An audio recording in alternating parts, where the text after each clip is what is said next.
Hello dear students, आज मैं आप लोगों को हिस्ट्री के चैप्टर 4 भारत में राष्ट्रवाद का अति लघु उत्तरीय प्रश्न करा रही हूँ, जिसका उत्तर आपको लगभग 20 शब्दों में देना है। प्रश्न नंबर 1 है, खिलाफत आंदोलन क्यों हुआ? खिलाफत आंदोलन क्यों हुआ? इस प्रश्न का उत्तर है, प्रथम विश्व युद्ध में तुर्की ब्रिटेन के विरोध में लड़ रहा था। प्रथम विश्व युद्ध जो हुआ था 1914 ईस्वी में, तो उस विश्व युद्ध में तुर्की किसके विरुद्ध में लड़ रहा था?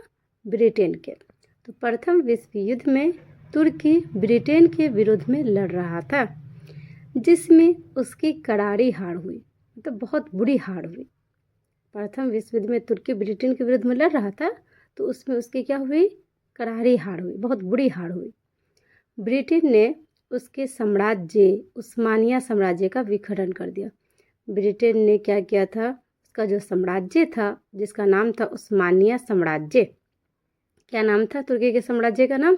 उस्मानिया साम्राज्य का विघटन कर दिया, मतलब उसको नष्ट कर दिया। तुर्की बस तुर्की में ही सिमट कर रह गया। तुर्की जो है बस तुर्की में ही सिमट कर क्या किया? रह गया।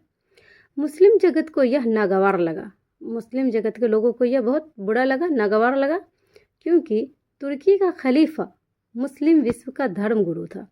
क्योंकि तुर्की का जो खलीफा था वो मुस्लिम विश्व का क्या था? धर्मगुरु था। उसी के पक्ष में खिलाफत आंदोलन हुआ था।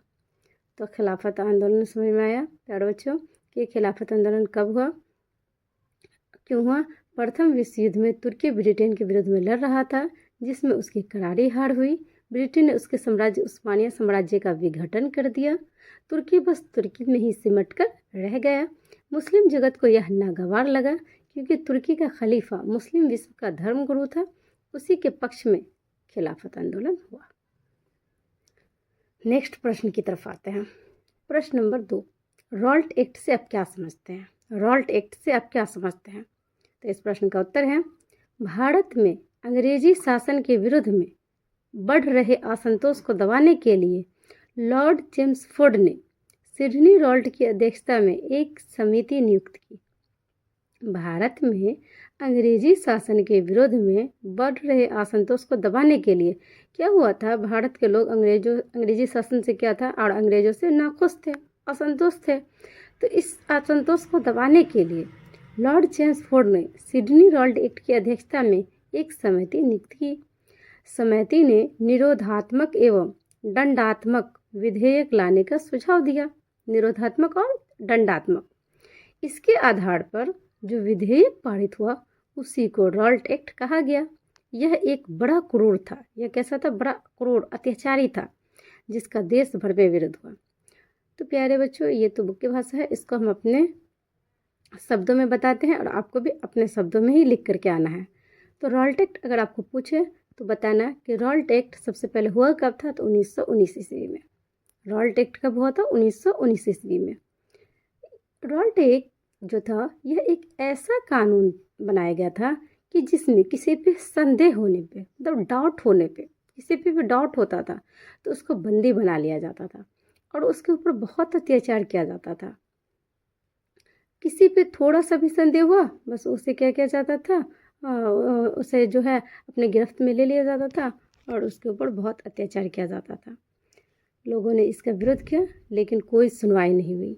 इसका न कोई सुनवाई होता था। इसका क्या था? बोला जाता है नो अपील, नो वकील, नो दलील। मतलब न कोई सुनवाई होता था, न कोई वकील होता था, न कोई दलील होता था, कुछ भी नहीं। बस बंदी बना लिया गया और उसको ऊपर अत्याचार किया जाता था। इसीलिए इसे काला कानून या काला विधेयक के नाम से भी जाना जाता है। तो आपको पूछ सकता है कि काला कानून या काला विधेयक के नाम से किसे जाना जाता है? तो बोलेंगे रॉल्ट एक्ट को। रॉल्ट एक्ट हुआ कब था? तो 1919 ईस्वी को। तो काला कानून, काला विधेयक या रॉल्ट एक्ट सब एक ही है। आते हैं नेक्स्ट प्रश्न की तरफ। नेक्स्ट प्रश्न है, दांडी यात्रा का क्या उद्देश्य था? दांडी यात्रा का क्या उद्देश्य था? तो दांडी यात्रा का उद्देश्य था ब्रिटिश कानून की धज्जियां उड़ाना। दांडी यात्रा का जो उद्देश्य था ब्रिटिश कानून की धज्जियां उड़ाना। दांडी पहुंचकर 6 अप्रैल 1930 को गांधी जी ने समुद्र के पानी से नमक बनाकर कानून का उल्लंघन किया और अपनी गिरफ्तारी दी। सबसे पहले कि दांडी यात्रा शुरू कब हुआ था, तो दांडी यात्रा जो 12 मार्च 1930 ईस्वी को 12 मार्च 1930 ईस्वी को गांधी जी अपने 78 साथियों के साथ 24 दिनों की यात्रा के बाद दांडी पहुंचे और वहां समुद्र के पानी से नमक बना करके नमक कानून को क्या कर दिया था, भंग कर दिया था। तो अंग्रेजों ने क्या किया, गांधी जी और उनके साथियों को गिरफ्तार कर लिया। इसके बाद देश भर में नमक बनाया जाने लगा। नमक बनाने वाले गिरफ्तारी देते रहे। गांधी जी का यह सवर्ण अवज्ञा आंदोलन सफल था। दांडी यात्रा कब हुआ था, तो सवर्ण अवज्ञा आंदोलन के समय हुआ था। कब हुआ था, तो 12 मार्च 1930 ईस्वी को। आते हैं नेक्स्ट प्रश्न की तरफ। नेक्स्ट प्रश्न है गांधी इरविन पैक्ट अथवा दिल्ली समझौता क्या था। गांधी इरविन पैक्ट बोले, गांधी इरविन समझौता बोले या दिल्ली पैक्ट, दिल्ली समझौता बोले, सब एक ही है। इस प्रश्न का उत्तर है सवर्ण अवज्ञा आंदोलन की सफलता ने, सवर्ण अवज्ञा अभी जस्ट पढ़े हैं कि सवर्ण अवज्ञा आंदोलन क्या हुआ था, सफल हो गया था। तो सवर्ण अवज्ञा आंदोलन की सफलता ने अंग्रेजों को हिलाकर रख दिया। सवर्ण अवज्ञा आंदोलन की सफलता ने अंग्रेजों को हिलाकर रख दिया। उन्होंने समझौता वार्ता का प्रस्ताव रखा। उन्होंने कहा कि हम आपस में क्या करते हैं, समझौता कर लेते हैं। इसी संदर्भ में गांधी इरविन पैक्ट हुआ, मतलब गांधी और इरविन की मुलाकात हुई तो गांधी इरविन पैक्ट हुआ। इसे दिल्ली समझौता के नाम से भी जाने जाते हैं। इसीलिए प्यारे बच्चों, आपको गांधी इरविन की जगह दिल्ली समझौता भी बोले तो यही लिखना है। इसी संदर्भ में गांधी इरविन पैक्ट हुआ, इसे दिल्ली समझौता के नाम से भी जाना जाता है। इस समझौता के अनुसार गांधी जी ने 5 मार्च 1931 को आंदोलन समाप्त कर दिया। इस समझौता के अनुसार गांधी जी ने 5 मार्च 1931 को आंदोलन समाप्त कर दिया और गोलमेज सम्मेलन में जाना स्वीकार कर लिया। और गोलमेज सम्मेलन में जाना क्या कर लिया, स्वीकार कर लिया। तो गांधी इरविन पैक्ट या दिल्ली समझौता क्या था, तो प्यारे बच्चों को समझ में आया कि सवर्ण अवज्ञा आंदोलन की सफलता ने अंग्रेजों को हिलाकर रख दिया।